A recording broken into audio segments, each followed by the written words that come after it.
जो मंत्री साहब है उनको बुलाया गया है, उनके खिलाफ जो कंप्लेंट हुई थी, क्या कहना है इस पर आप? ये उम्मीद थी कि इस प्रकार से होगा, लेकिन इतनी जल्दी होगा ये उम्मीद नहीं थी। मुझे लग रहा था कि केजरीवाल अभी सोचेंगे, इस्तीफा लिया जाए ना लिया जाए, 2-4 दिन में मामला अपने आप ठंडा हो जाएगा, लेकिन वैसा कुछ हुआ नहीं।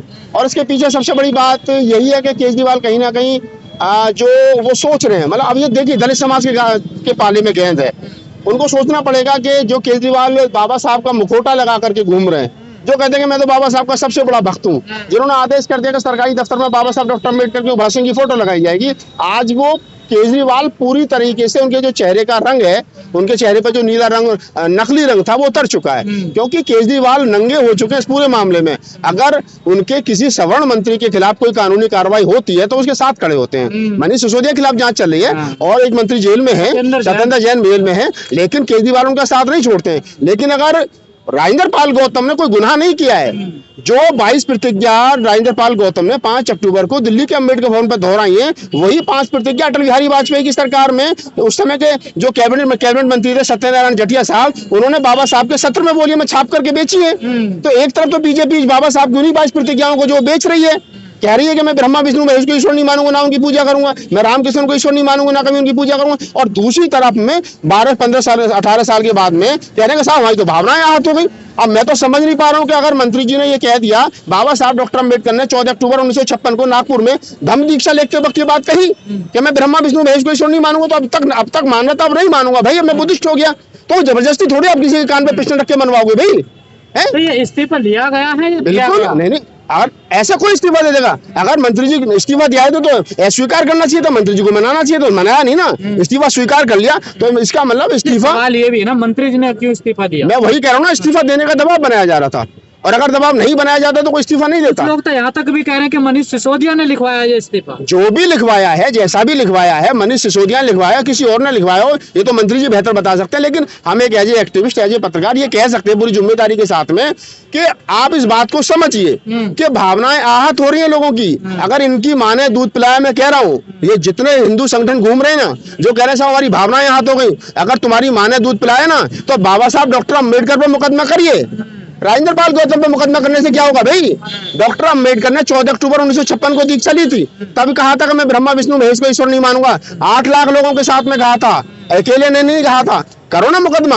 अरे एक तरफ तो बीजेपी खुद जो है वो बाबा साहब की 22 प्रतिज्ञा 17वें बोली में छाप करके बेच रही है, और दूसरी तरफ करी हमारी भावनाएं हाथ हो गई। तो बड़ी बड़ी रैलियों में कहते हैं बाबा साहब का भक्त हूँ, बाबा साहब के फोटो लगवाइए। देखिए बाबा साहब के लिए खड़े भी नहीं हुए। बाबा साहब का भक्त होना एक अलग चीज है, बाबा साहब की बातों पर को मानना या बाबा साहब के बताए हुए मार्ग पर चलना एक अलग चीज है। तो केजरीवाल जी जो वो बाबा साहब के भक्त हैं, अब तो मोदी जी भी कहते हैं कि मैं बाबा साहब का भक्त हूँ, लेकिन भक्तों तो फिर सीधे वाला हाथ आगे खड़े करके कहो ना कि मैं रामकृष्ण को ईश्वर नहीं मानूंगा। बाबा साहब की पहली सीढ़ी है, सारे भाग जाएंगे जितने अंदर घूम रहे हैं। बाबा साहब को पचाना बड़ा कठिन है भाई। इस देश के अंदर आरएसएस और बीजेपी अगर कोई हजम नहीं हो रहा है तो वो डॉक्टर अम्बेडकर हजम नहीं हो रहा है, वो गौतम बुद्ध हजम नहीं हो रहे हैं। क्यों हजम नहीं हो रहे हैं? गौतम बुद्ध आज भी 2500 साल के बाद में प्रासंगिक हैं, और उनको लोग स्वीकार कर रहे हैं, उनके बताए हुए रास्ते पर चल रहे हैं। और अगर उनको हिंदू धर्म नहीं पचा पा रहे तो इसलिए नहीं पचा पा रहा, कबीर को नहीं पचा पा रहा, अम्बेडकर को नहीं पचा पा रहा, बाकी सबको पचा लिया उन्होंने। ये 3 गले की हड्डी बनी हुई है, और सबसे ज्यादा बाबा साहब डॉक्टर अम्बेडकर की जो 22 प्रतिज्ञा वो गले की हड्डी बनी हुई है। आरएसएस रफू कर ही नहीं सकती उसको, बीजेपी रफू कर ही नहीं सकती, कैसे कर लोगे आप बताओ? तो ये तो 2 चेहरे हैं। लेकिन 22 प्रतिज्ञाओं में कहाँ हिंदू देवी देवताओं का अपमान हो रहा है? उनको लग रहा है ना अपमान है भाई। आप मैं तो एक बड़ी सी बात कर रहा हूँ, दलित मंदिर में जाए तो पिटाई, घड़ा छू ले तो पिटाई, मंदिर की सीढ़ियों पे बैठ करके आप राष्ट्रपति से पूजा करवा रहे हो, आप कोई दलित लड़कियों का बलात्कार हो रहा है, अगर वो मूर्ति को छू दे कोई दलित महिला तो उसकी हत्या की जा रही है पीट करके, घोड़ी चढ़े तो पिटाई। अरे तुम्हारे देवता को माने तो पिटाई, उसने कसम खाली मैं तुम्हारे देवता को नहीं मानता तो पिटाई। तुम चाह क्या रहो भैया, पहले तय तो कर लो। अगर तुम्हें ये जगह नहीं हमारे देवता को पूजो तो बनाओ ना पुजारी। लेकिन आम आदमी पार्टी में 11 विधायक और एससी के वो भी इनके साथ नहीं आ रहे हैं। हाँ कोई बात नहीं, धीरे धीरे सारे पिटेंगे। ये 11 नहीं, मैं कह रहा हूँ देश के अंदर 1044 दलित समाज के विधायक हैं, ये सारे पिटेंगे। बाबा साहब ने जो राजनीतिक आरक्षण दे रखा, मैं कह रहा हूँ सरकार से मेरी अपील है ये खत्म होना चाहिए।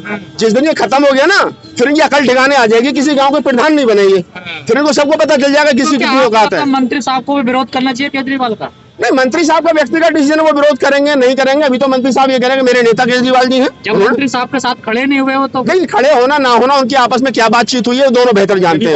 नहीं, ये बात की बात है, इनके भविष्य के गर्म है। लेकिन मैं वर्तमान समय जो है उसमें ये दावे के साथ कह सकता हूँ कि वर्तमान समय में आप इस बात को समझिए। इस्तीफा तो अभी लिया ना, अभी की बात मैं गजेंद्र जी वही बात कह रहा हूँ कि आप इस बात को समझिए, इस सच को स्वीकार कीजिए। अभी नहीं बता, अभी अभी आप इस सच को स्वीकार कीजिए कि अगर इस्तीफा लिया है, इस्तीफा हुआ है तो इसके पीछे दो स्वीकार हो गया ना, हो गया ना। तो आप इस बात को ये कहिए कि इस्तीफा लिया गया था और मजबूरी में दिया गया है। आप इसको ऐसे भी देख सकते हैं। लेकिन मैं यही कह रहा हूं कि जो लोग ये कह रहे हैं कि हमारी भावनाएं आहत हो गई, या जो आपका कहना है कि 11 जो एमएलए और है वो साथ में खड़े नहीं हो रहे। आप पता है इस देश की समस्या क्या है, इस देश की और खासतौर से शेड्यूल कास्ट की समस्या क्या है। आधे से ज्यादा 11 में से तो ये लग रहा है कि अगला नंबर मंत्री बनने का किसका है, मैं क्यों बोलूं, ठीक है ना। लेकिन ये जब एक मुर्गा कटता है ना तो बाकी के मुर्गे पीछे घूरते, सब नंबर सबका आना है। ये जितने घूम रहे हैं ना, मेरा नंबर नहीं आएगा, सबका नंबर आना। इससे पहले संदीप, अरे कितने संदीप कुर्बान होंगे भाई, कितने राजेंद्र कुर्बान होंगे। बाबा साहब डॉक्टर अम्बेडकर के रास्ते पे चलना उतना आसान नहीं है जितना लोग समझ रहे हैं। अब चले ना मंत्री जी, कुर्सी गई, वो तो बहादुर सिपाही है बाबा साहब का, कहते हैं मुझे कोई दिक्कत नहीं। वो तो पहले भी कहते थे कुर्सी रहना से मूवमेंट चलना चाहिए। तो मैं हमेशा से एक बात कहता हूं कि ये फूले अम्बेडकरी आंदोलन जिंदा रहना चाहिए। अगर आंदोलन जिंदा रहेगा तो हम 1000 राजेंद्र पाल पैदा कर लेंगे, 1000 मायावती पैदा कर लेंगे, 1000 दूसरे पैदा कर लेंगे। लेकिन अगर मूवमेंट मर गया ना तो हम एक भी पैदा नहीं कर पाएंगे। जरूरत है वर्तमान समय में जो देश के अंदर राजनीति हो रही है, ऐसे दौर में फूले अम्बेडकरी आंदोलन को बचाए रखना, अम्बेडकर के मूवमेंट को बचाए रखना, ये महत्वपूर्ण है। हमारे नगर निगम को फर्क पड़ेगा केजरीवाल साहब? बिल्कुल पड़ना चाहिए। मैं तो कह रहा हूँ अगर सही मायने में देखो, मंत्री जी का व्यक्तिगत डिसीजन वो क्या लेंगे, नहीं डर नहीं है ना। मैं वही कह रहा हूँ ना, अगर इस देश की राजधानी दिल्ली में 25% शेड्यूल कास्ट है, अगर एक औसत मान लिया जाए तो 25% शेड्यूल कास्ट में की वोट से और मुसलमानों की वोट से ही तो बने केजरीवाल साहब, और तो किसी ने वोट दिया नहीं। सवालों का तो वोट बीजेपी को गया सीधा सीधा। अगर वो वोट केजरीवाल, अब भी 25% शेड्यूल कास्ट अपने मंत्री का अपमान होने के बाद में, और केजरीवाल साहब बीजेपी के दबाव में आकर के अपने मंत्री का इस्तीफा मांग लेते हैं, और उसके बाद में सारा मीडिया, सारा सिस्टम, सारा खामोशी के साथ में बना रहे, और मेन स्ट्रीम मीडिया कहेगा देखो साहब हम तो जीत गए, या बीजेपी के नेता के साहब हम तो जीत गए, हमने तो क्या नाम है इस्तीफा करवा दिया। तो आप इस बात को समझिए कि वो लोग हावी हो रहे हैं। और ऐसे में पहले तो मैं समाज से अपील करूंगा कि समाज के लोग राजेंद्र पाल गौतम के साथ खड़े हो। आप तो बिजली पानी के लिए बैठे। नहीं, बिजली पानी यार नहीं चाहिए, बिजली पानी भाई आया कहाँ, देखो ना। मैं कह रहा हूँ, मैं वही कह रहा हूँ आज यहाँ पर मैं कह रहा हूँ कि राजेंद्र पाल गौतम जी का क्या रहेगा अगला कदम, वो बताएंगे। लेकिन मैं व्यक्तिगत रूप में कह सकता हूँ, मेरे साथी रहे, हम समता शहीद दल में साथ साथ काम करते थे, हमारे तमाम लोग, तो मैं उनको जितना जानता हूँ आगे बेहतर होगा। और समाज को अब सोचना चाहिए, क्या ऐसी स्थिति में भी केजरीवाल को वोट देना है, और दोगे तो क्या मुद्दा है आपके पास में। ठीक है, ठीक है, ठीक है, आप जी राजेंद्र जी का जो स्पष्टीकरण साफ नहीं होना चाहिए कि इन्हें जो है अब साफ तौर पर सामने आ जाना चाहिए। बिल्कुल, मैं तो देखिए मैं जितना समझ रहा हूँ, मैं वही समझ रहा हूँ ना कि अब राजेंद्र पाल गौतम को जिस प्रकार से उन्होंने कहा है कि मेरी पार्टी को और मेरे नेता को बदनाम करने की कोशिश की जा रही है, और मेरे समाज के ऊपर जो शोषण अत्याचार हो इसलिए मैं इस्तीफा दे रहा हूँ, तो अच्छी बात है, इस्तीफा दिया उन्होंने समाज के दुख दर्द को समझ कर अपनी पार्टी को बचाने के लिए। लेकिन क्या उस पार्टी को बचाना चाहिए क्या जो पार्टी वर्तमान में और ऐसी स्थिति में उनके साथ नहीं खड़ी है, जबकि दूसरे श्रवण मंत्रियों के साथ में खड़ी है जिनके ऊपर गंभीर आरोप लगे, शराब घोटाले के आरोप लगे, और आरोप नकली डिग्री का आरोप लगे, 1000 करोड़ का आरोप लगा उनके, हाँ जितेंद्र के ऊपर, तो उनके साथ तो केजरीवाल जी खड़े हैं, उनको तो नहीं हटाया। लेकिन अगर एक दलित मंत्री के ऊपर 4 लफंगे खड़े होकर के लाल झंडा लेकर के कह देते हैं साहब हमारी भावनाएं आहत हो गई, तो इसे इस्तीफा मांग लिया जाता है। तो सोचना चाहिए ना। केजरीवाल कह रहे हैं कि ये सब असुर है, कंस की औलाद है, जो इस तरह की बात करते हैं। हाँ तो वो अब देखो ना, जय श्री राम का नारा भी लगा रहे हैं। वो आप इस बात को समझिए, इसको धार्मिक रंग दिया जा रहा है, किसी को सुर बताया जा रहा है, किसी को असुर बताया जा रहा है, किसी को, अब कौन सुर है कौन असुर है, इतिहास में जाएंगे तो सुर असुर का भी पता चल जाएगा आपको।